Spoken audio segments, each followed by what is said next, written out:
तो चलिए आज चलते हैं इतिहास के एक बहुत ही दिलचस्प सफर पर। हम बात करने वाले हैं चैप्टर 2 राजा, किसान और नगर के बारे में। ये कहानी है लगभग 1200 सालों की, 600 ईसा पूर्व से लेकर 600 ईस्वी तक की। हम देखेंगे कि कैसे बड़े बड़े राज्य बने, उस जमाने में एक आम किसान की जिंदगी कैसी होती थी और कैसे धीरे धीरे शहर बसने लगे। बोर्ड एग्जाम के लिए ये चैप्टर बहुत जरूरी है, तो इसे एक कहानी की तरह समझते हैं ताकि सब कुछ आसानी से याद हो जाए। जरा इन पत्थरों को ध्यान से देखिए। इन पर कुछ लिखा हुआ है, कुछ अजीब से निशान बने हैं। सोचिए, ये पत्थर हजारों साल से चुपचाप खड़े हैं, लेकिन अपने अंदर न जाने कितने राज और कहानियां छिपाए हुए हैं। तो सवाल ये है कि आखिर ये खामोश पत्थर हमें 2500 साल पहले के भारत के बारे में क्या बताते हैं। और मजे की बात यह है कि दशकों तक किसी को पता ही नहीं था कि इन पर लिखा क्या है। ये लिखावटें एक ऐसी पहेली थीं जिसे कोई सुलझा नहीं पा रहा था। इतिहासकार जानते थे कि इनमें कोई बहुत बड़ी जानकारी छिपी है, पर उसे पढ़ें कैसे? ये तो ऐसा था मानो एक खजाने का संदूक सामने हो, पर उसकी चाबी कहीं गुम हो गई हो। तो हमारी कहानी का पहला हिस्सा एक जासूसी कहानी जैसा है। हम ये पता लगाएंगे कि आखिर वो कौन था जिसने इस प्राचीन कोड को तोड़ा और कैसे भारत के इतिहास के वो पन्ने खुले जिनके बारे में कोई जानता तक नहीं था। और इस पहेली को सुलझाने वाले हमारे हीरो थे जेम्स प्रिंसेप। वो ईस्ट इंडिया कंपनी में एक अफसर थे। 1830 के दशक में सालों की मेहनत के बाद उन्होंने आखिरकार ब्राह्मी लिपि को पढ़ लिया। और जब उन्होंने इसे पढ़ा तो देखा कि ज्यादातर पत्थरों पर पियदस्सी नाम के एक राजा का जिक्र था। पियदस्सी यानी जिसका चेहरा बहुत सुंदर हो। बहुत बाद में जब बौद्ध ग्रंथों से मिलान किया गया, तब जाके ये बड़ा राज खुला कि ये पियदस्सी कोई और नहीं बल्कि महान सम्राट अशोक थे। जैसे ही प्रिंसिप ने ये लिपियां पढ़ीं, इतिहास का एक पूरा नया दौर हमारे सामने आ गया। हमें पता चला कि 6ठी शताब्दी ईसा पूर्व के आसपास भारत में छोटे छोटे कबीले नहीं बल्कि बड़े बड़े राज्य बन रहे थे। इन शुरुआती राज्यों को महाजनपद कहा जाता था। इनकी गिनती 16 थी। यहां आप कुछ खास महाजनपदों के नाम देख सकते हैं: वज्जी, कौशल, कुरु, पांचाल, गांधार। और इन सब में जो सबसे ताकतवर था वो था मगध। ज्यादातर महाजनपदों में राजा का राज होता था, पर कुछ ऐसे भी थे जिन्हें गण या संघ कहते थे, जहां कई लोग मिलकर शासन चलाते थे। लेकिन सवाल यह है कि इन 16 में से मगध ही सबसे पावरफुल कैसे बन गया? इसकी 3 बड़ी वजह थीं। पहली, वहां की जमीन बहुत ज्यादा उपजाऊ थी, मतलब खेती जबरदस्त होती थी। दूसरी, आज के झारखंड वाले इलाके में लोहे की खदानें थीं जिनसे मजबूत हथियार और औजार बनाए जाते थे। और तीसरी, वहां के जंगलों में हाथी बहुत थे, जो उस जमाने की सेना के लिए किसी टैंक से कम नहीं थे। बस इन्हीं वजहों से मगध ने बाकियों को पीछे छोड़ दिया। और मगध की इसी बढ़ती ताकत की बुनियाद पर खड़ा हुआ भारत का पहला महान साम्राज्य, मौर्य साम्राज्य। इसकी शुरुआत की थी चंद्रगुप्त मौर्य ने करीब 321 ईसा पूर्व में, और उन्होंने इस साम्राज्य को अफगानिस्तान और बलूचिस्तान तक फैला दिया था। सोचिए कितना विशाल रहा होगा। ये टाइमलाइन मौर्य वंश के सफर को दिखाती है। देखिए, 321 ईसा पूर्व में चंद्रगुप्त मौर्य ने इसकी नींव रखी। उनके बाद उनके बेटे बिंदुसार राजा बने, और फिर आए इतिहास के सबसे मशहूर शासकों में से एक सम्राट अशोक, जिन्होंने कलिंग पर जीत हासिल की थी। ये साम्राज्य लगभग 150 साल तक चला और फिर 185 ईसा पूर्व के आसपास खत्म हो गया। अच्छा, तो हमें मौर्य साम्राज्य के बारे में ये सारी बातें पता कैसे चलती हैं? असल में इतिहासकारों के पास कई तरह के सबूत हैं। जैसे एक यूनानी राजदूत थे मेगस्थनीज, उनकी किताब इंडिका। फिर हैं कौटिल्य यानी चाणक्य, उनका लिखा अर्थशास्त्र।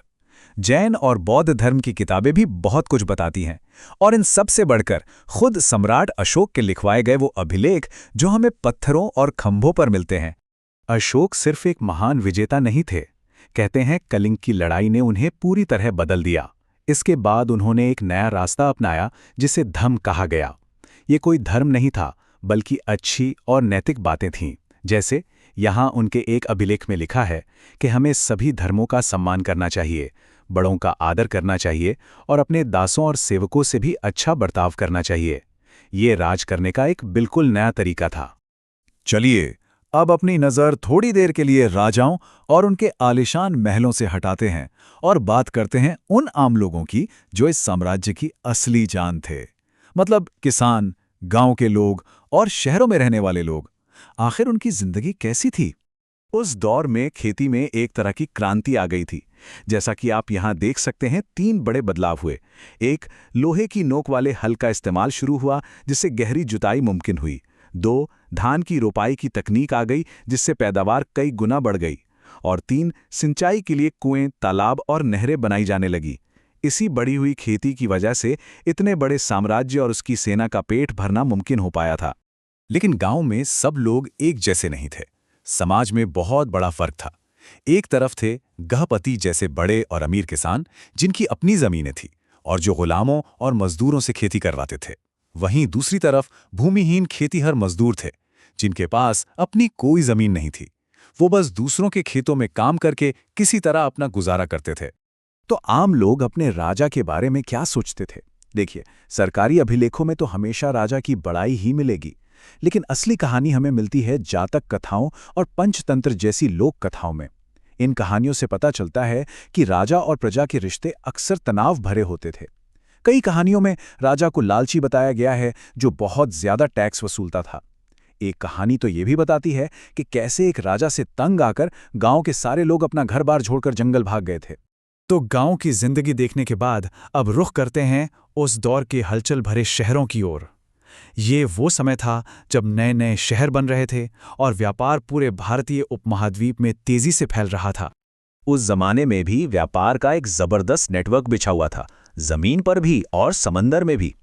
एक बहुत मशहूर जमीनी रास्ता था उत्तरापथ, जो आज के पाकिस्तान से शुरू होकर गंगा के मैदान तक जाता था। इसके अलावा नदियों के रास्ते और समुंदर के किनारे किनारे भी खूब व्यापार होता था। अरब सागर से लेकर बंगाल की खाड़ी तक मसाले, कपड़े, कीमती पत्थर, सब कुछ एक जगह से दूसरी जगह पहुंचता था। और इस लेन देन को बहुत आसान बना दिया सिक्कों ने। भारत के जो सबसे पुराने सिक्के मिले हैं, उन्हें आहत सिक्के कहते हैं। ये चांदी और तांबे के बने होते थे। इन पर किसी राजा का नाम या तस्वीर नहीं होती थी, बल्कि उन पर शासक कुछ निशान ठोक कर बना देते थे, जैसे सूरज, हाथी या पहाड़ का निशान। इन सिक्कों के आने से चीजों की अदला बदली वाला सिस्टम खत्म हुआ और व्यापार में जबरदस्त तेजी आई। तो ये सारी कहानी जानने के बाद अब हम वापस वहीं आते हैं जहां से हमने शुरुआत की थी, यानी सबूतों पर। चलिए एक इतिहासकार की नजर से देखते हैं कि ये सबूत हमें क्या कुछ बताते हैं और क्या है जो ये हमें नहीं बता पाते। ये जो अभिलेख हैं, यानी पत्थरों पर खुदी हुई बातें, ये इतिहासकारों के लिए सोने की खान की तरह हैं। इनसे हमें राजाओं की जीतों और उनके आदेशों के बारे में पता चलता है। हमें ये भी पता चलता है कि आम आदमी और औरतें धार्मिक संस्थाओं को दान देते थे। इनसे हमें घटनाओं की तारीखें पता चलती हैं और ये भी कि उस दौर में कौन सी भाषाएं और विचार फैल रहे थे। लेकिन समझना बहुत ज़रूरी है, इन सबूतों की अपनी एक लिमिट है। ये हमें ज़्यादातर राजाओं, बड़े बड़े अधिकारियों और अमीर लोगों की कहानी बताते हैं, पर एक आम किसान, एक मजदूर या एक कारीगर, वो अपनी रोज़मर्रा की ज़िंदगी कैसे जीता था, वो क्या सोचता था, उसकी क्या परेशानियां थीं, ये बातें इन अभिलेखों में नहीं मिलती। तो इतिहास की जो तस्वीर हमें मिलती है, वो अक्सर अधूरी होती है। इसके अलावा इतिहासकारों के सामने कुछ प्रैक्टिकल मुश्किलें भी आती हैं। ज़रा सोचिए, हज़ारों साल गुजर गए हैं, तो बहुत से अभिलेख टूट गए हैं या मौसम की मार से उन पर लिखे अक्षर इतने हल्के पड़ गए हैं कि उन्हें पढ़ना लगभग नामुमकिन है। कभी कभी तो जो लिखा है उसका सही सही मतलब निकालना भी एक बहुत बड़ी चुनौती बन जाता है। इसलिए एक इतिहासकार को एक जासूस की तरह हर सबूत को बड़ी बारीकी से परखना पड़ता है। तो आखिर में ये एक बड़ा सवाल हमारे सामने रह जाता है। हमारे पास जो सबूत हैं वो हमें एक कहानी तो बताते हैं, पर उस कहानी में बहुत से पन्ने खाली हैं। खासकर जब बात आम लोगों की जिंदगी की आती है, तो इन खाली पन्नों को कैसे भरा जाए? इतिहासकार इसके लिए पुरानी लोक कथाओं, जमीन की खुदाई से मिले सबूतों और दूसरे साहित्य ग्रंथों का सहारा लेते हैं। ये एक ऐसी खोज है जो कभी खत्म नहीं होती, और यही चीज इतिहास को हमेशा इतना रोमांचक बनाए रखती है। उम्मीद है ये पूरा चैप्टर अब आपको अच्छे से समझ आ गया होगा।